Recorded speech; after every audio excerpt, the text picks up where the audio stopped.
जय बंसी वाले की आप सभी को।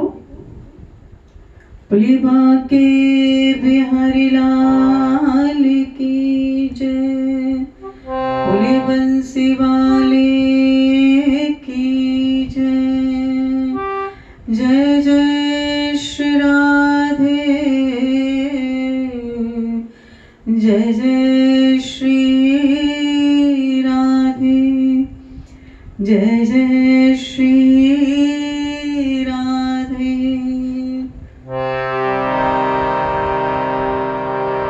श्री राधा राधा नाम रट, जे नर आठोया, तिनकी बाधा दूर करे, मेरा मुरली वालो श्याम। श्री राधा वल्लभ लाल की नेत्र है परम विशाल, श्री ब्रजधाम में आप विराजो, मेरो करियो प्रणाम स्वीकार। बोले राधा रमण लाल की जय, बोले बाके बिहारी लाल की जय। तो आइए प्रभु का नाम कुछ गुनगुनाए कि हे प्रभु ऐसा आशीर्वाद दें कि हम आपका नाम कभी ना भूलें।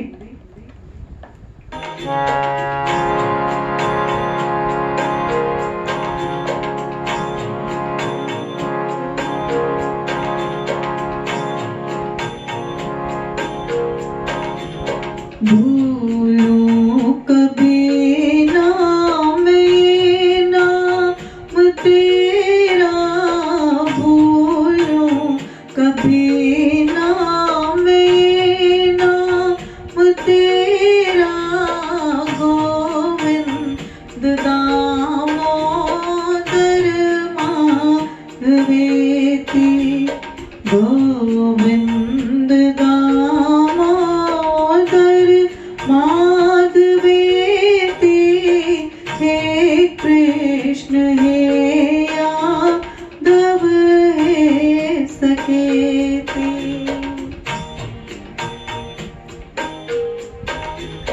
निष्काम हो के मैं दिन रात गाऊं, निष्काम हो के मैं दिन रात गाऊं, गोविंद दामोदर माधवेति, गोविंद दामोदर माधवेति, कृष्ण हे यादव हे सखेति।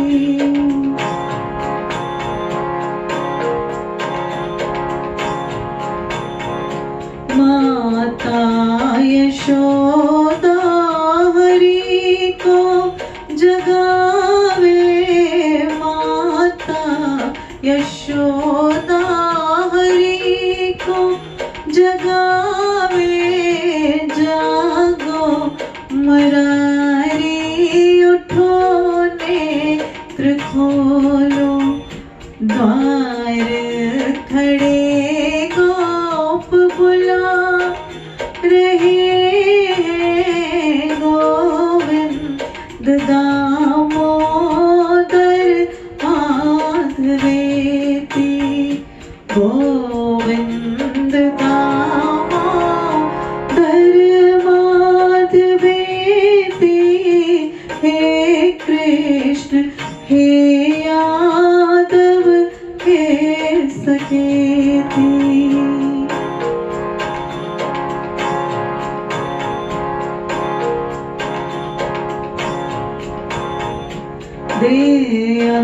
काले तुम सामने हो दे, अंत काले तुम सामने हो, बंसी बजाते मन को लुभाते। दाता वही मैं तन नाथ त्यागो, दाता वही मैं तन नाथ त्यागो, गोविंद दामोदर माधवेति, गोविंद दामोदर माधवेति, हे कृष्ण हे यादव हे सखेति। भूलो कभी ना वे नाम तेरा, भूलो कभी ना वे नाम तेरा, गोविंद दामोदर माधवेति, गोविंद दामोदर माधवेति, हे कृष्ण हे यादव हे सखेति। बोलिए बांके बिहारी लाल की जय, बोलिए कार्तिक महात्म की जय, बोलिए तुलसी मैया की जय, बोलिए गंगा मैया की जय।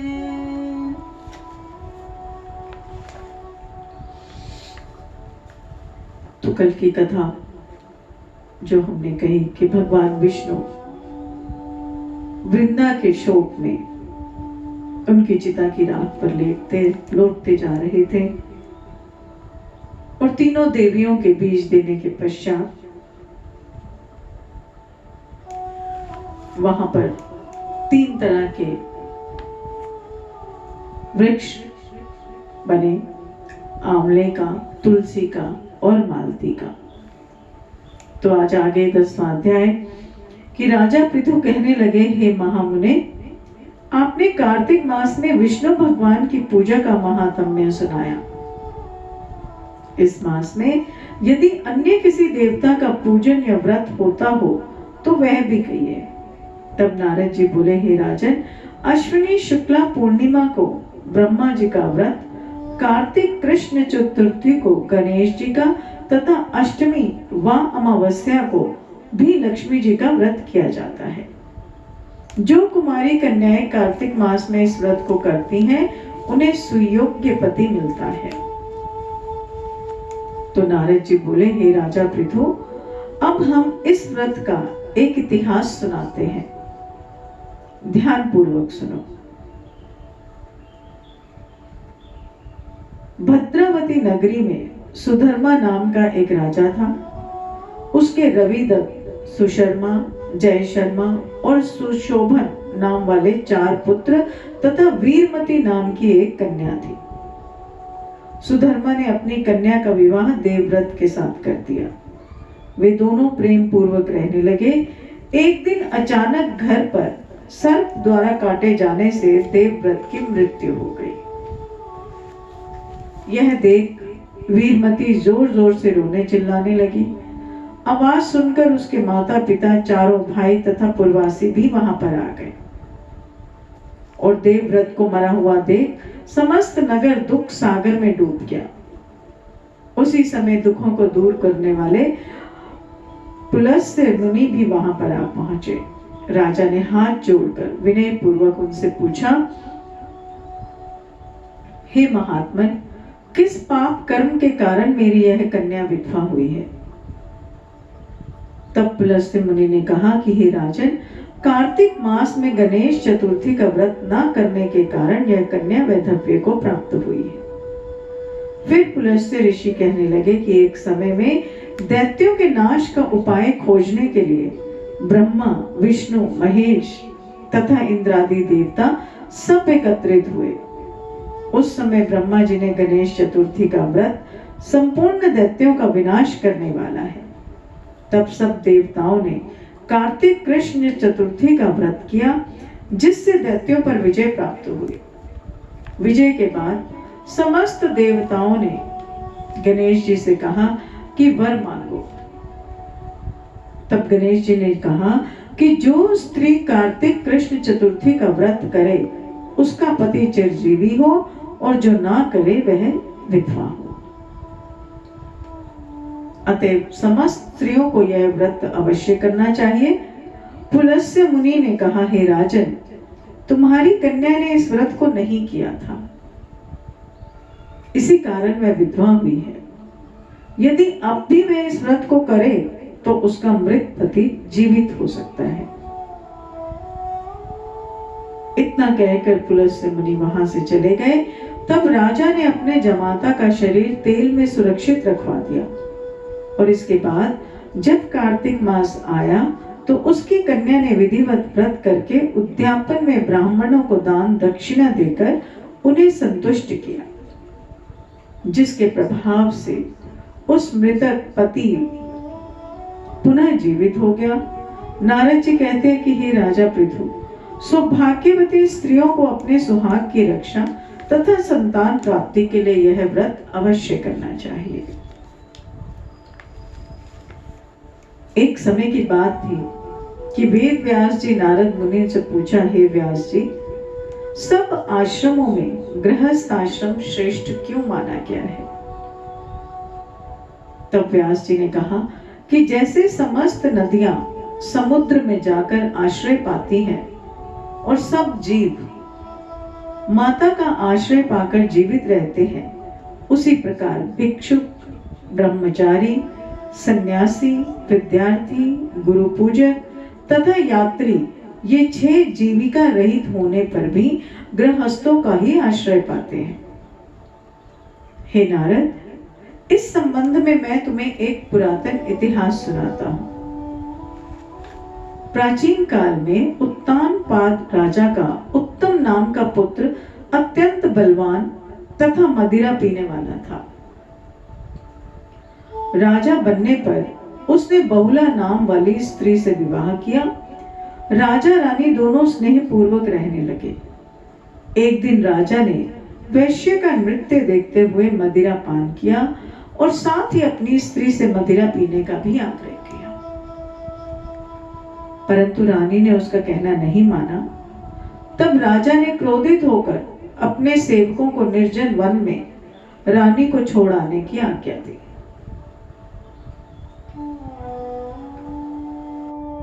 अनुचरों ने राजा की आज्ञा का पालन किया। इसके पश्चात राजा ने दूसरा विवाह नहीं किया और रानी के वियोग को सहन करते हुए प्रजा का पुत्र के समान पालन करने लगा। एक दिन एक ब्राह्मण ने राजा के समीप आकर निवेदन किया कि हे राजन, मेरी स्त्री का किसी ने अपहरण कर लिया है, इस कारण मैं अत्यंत दुखी हूं। अतएव आप उसे तलाश करके मुझे प्राप्त कराने की व्यवस्था करें। राजा ने कहा कि महाराज, मुझे नहीं मालूम कि आपकी स्त्री कौन, किधर और कहां ले गया है। इस स्थिति में मैं उसे ढूंढकर कहां से ला सकता हूं? तो वह ब्राह्मण बोला, राजन, छठा भाग प्राप्त करके आप प्रजा के रक्षक हैं। मेरी स्त्री अपने घर में सो रही थी, वहां से कोई उसे हर कर ले गया है। अतएव आपका कर्तव्य है कि आप उसे कहीं से भी ढूंढ कर लाएं। तो राजा ने कहा, हे विप्र, मैंने आपकी स्त्री को कभी देखा नहीं है और ना ही मैं जानता हूं कि वह कैसे रंग रूप व स्वभाव वाली है। तब मैं उसे कैसे खोज सकता हूं? यह सुन ब्राह्मण बोला, यद्यपि वह कर्कश स्वभाव की, कठोर वचन बोलने वाली, काले रंग की कुरूपा है, तथापि मैं उसकी निंदा नहीं करता, क्योंकि वह मेरी पत्नी अर्थात अर्धांगिनी है। यह सुनकर राजा ने कहा कि जब तुम्हारी स्त्री ऐसी कुरूपा और क्रूर स्वभाव की है, तब तुम उसे प्राप्त करके क्या करोगे? उसके स्थान पर मैं तुम्हें अत्यंत सुंदर, शील स्वभाव व अन्य स्त्री लाकर दे सकता हूं। तो ब्राह्मण कहने लगा, हे राजन, मेरी पत्नी मेरे धर्म कर्म की अर्धांगिनी है, अतः उसकी रक्षा करना मेरा परम धर्म है। जो पुरुष अपनी स्त्री की सुरक्षा नहीं करता, उसके वर्ण संकर संतान उत्पन्न होती है और उसके पिता नरकवासी होते हैं। वैश्यगामी पुरुष का कल्याण कभी नहीं हो सकता। जो मनुष्य ऋतुकाल के पश्चात अपनी स्त्री से सहवास नहीं करता, उसके पितर 1 मास तक उसके रुधिर में तैरते रहते हैं। ब्राह्मण के ऐसे वचन सुनकर राजा ने शस्त्रास्त्र लेकर रथ पर सवार होकर उस स्त्री को खोजने चल दिया। कुछ दूर जाकर उसने एक आश्रम देखा जिसमें महान तपस्वी कुशा के आसन पर विराजमान थे।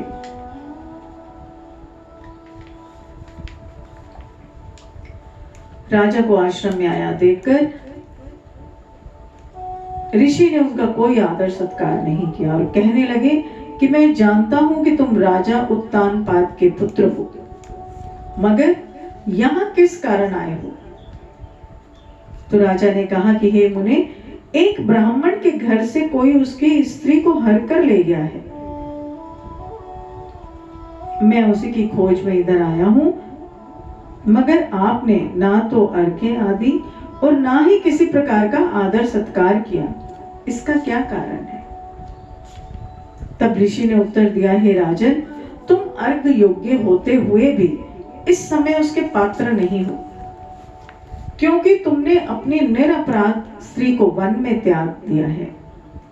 जहां स्त्री का यह धर्म है कि वह तन मन से पति की सेवा करे तथा उसकी आज्ञाकारिणी रहे, वहां पति का भी यह परम धर्म है कि वह अपनी पत्नी का यथोचित सम्मान करे। जिस घर में स्त्रियों का सम्मान होता है, वहां देवताओं का वास होता है। इसके विपरीत जहां स्त्रियों का अनादर होता है, वहां सुख शांति कभी रह ही नहीं सकती। इतना सुनकर राजा लज्जित होकर पूछने लगा, भगवान, आप भूत भविष्य वर्तमान तीनों काल के जानने वाले हैं, अतएव कृपा करके बताइए कि ब्राह्मण की स्त्री को हरकर कौन ले गया है? तब ऋषि ने ध्यान धरकर कहा, राजन, अदिति का पुत्र वलाक नामक राक्षस उस ब्राह्मणी को हरकर उत्पला पर्वत वन में ले गया है, अतएव तुम उसे ढूंढकर ब्राह्मण का संयोग कराओ। तत्पश्चात मुनि को प्रणाम करके राजा अपने रथ पर सवार होकर उत्ताल पर्वत वन में जा पहुंचा और वहां जाकर राजा ने देखा कि एक स्त्री बिल्व फल खा रही है। ब्राह्मण ने जैसा बताया था वैसा ही रंग रूप देखकर राजा ने उसे पहचान लिया। बोलिए कार्तिक महात्म की जय, बोलिए बंसी वाले की जय। तो इसके आगे की कथा हम कल आपको सुनाएंगे। अभी इस कथा को यहीं विराम करते हैं और एक छोटे से भजन के साथ आज की कथा को।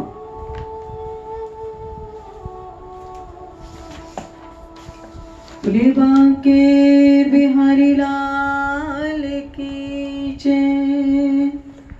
तो देखिए, इस भजन का जो अर्थ है वो ये कि तुम ढूंढो मुझे गोपाल, मैं खोई गैया तेरी।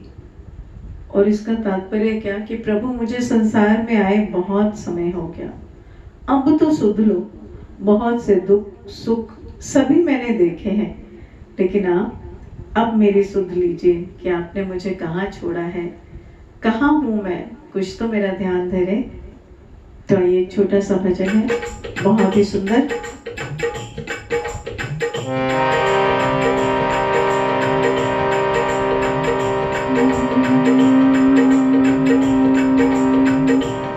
तुम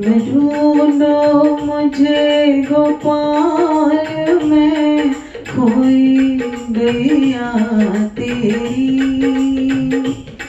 तुम ढूंढो मुझे गोपाल, मैं खोई गैया तेरी। सुध लो मोरी गोपाल, सुध लो मोरी गोपाल, मैं खोई गैया तेरी।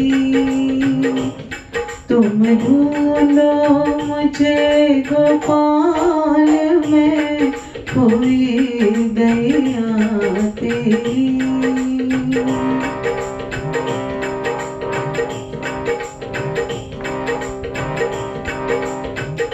पांच विकार से हाँ की जाए, पांच तत्व की ये देही।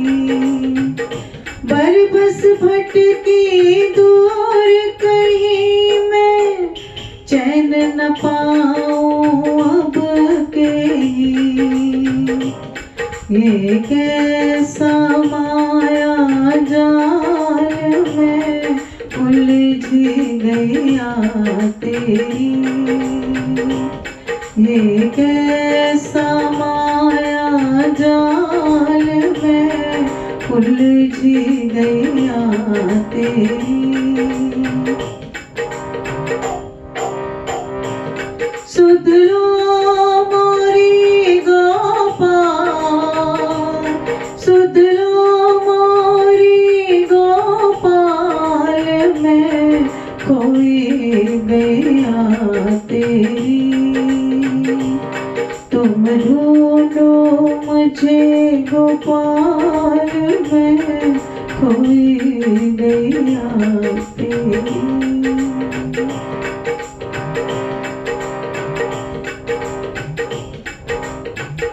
यमुना तटना नंदन भटना, गोपी ग्वाल कोई देखे। कुसुम लताना तेरी छटाना, पाख पखेरू कोई देखे। क्यों कोई नहीं दिखा? अब सांझ भई घनश्याम, मैं व्याकुल गैया तेरी। अब तेरे बिना व्याकुल हो गई हूँ प्रभु। अब सांझ भई घनश्याम, मैं व्याकुल गैया तेरी। सुध लो मोरी गोपाल, सुध लो मोरी गोपाल, मैं खोई गैया तेरी। तुम ढूंढो मुझे गोपाल, मैं खोई गैया तेरी।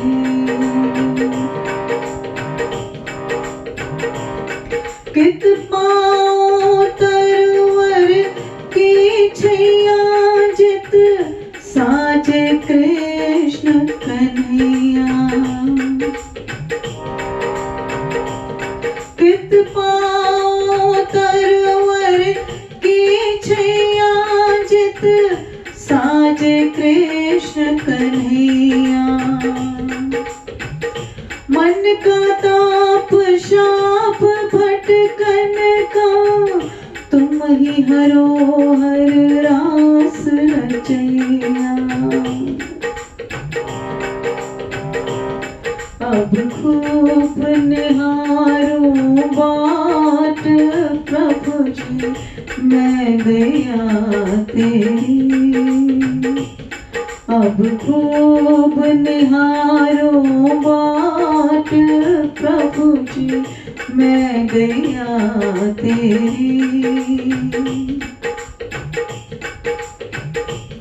सुध लो मोरी गोपाल, सुध लो मोरी गोपाल, मैं खोई गैया तेरी।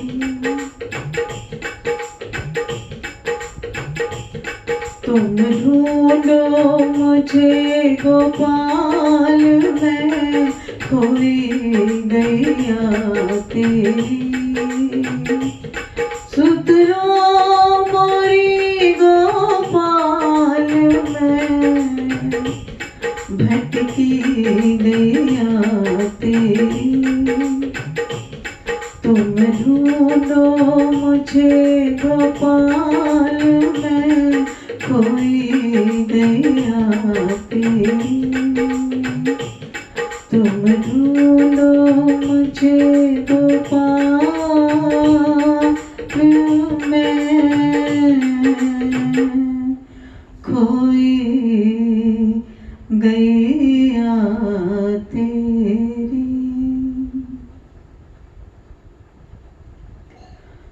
पुलवा के बिहारी लाल की जय, पुली बंसी वाले की जय। यदि आपको मेरे भजन अच्छे लगे, आप मेरे YouTube चैनल पद्मा शर्मा हरे कृष्णा के नाम से मेरा YouTube चैनल है, वहाँ जाएं। वहाँ मेरे अलग से भजन रिकॉर्डेड है, आप सुनना चाहें तो सुने, ज़रूर सुने। पसंद आए तो उसको लाइक और शेयर भी करें ताकि और लोगों को भी सुनवाएं। ये मेरी प्रार्थना है आपसे। और इसके साथ ही सभी मिलकर प्रेम से बोलेंगे, जय बंसी वाले की, राधे राधे।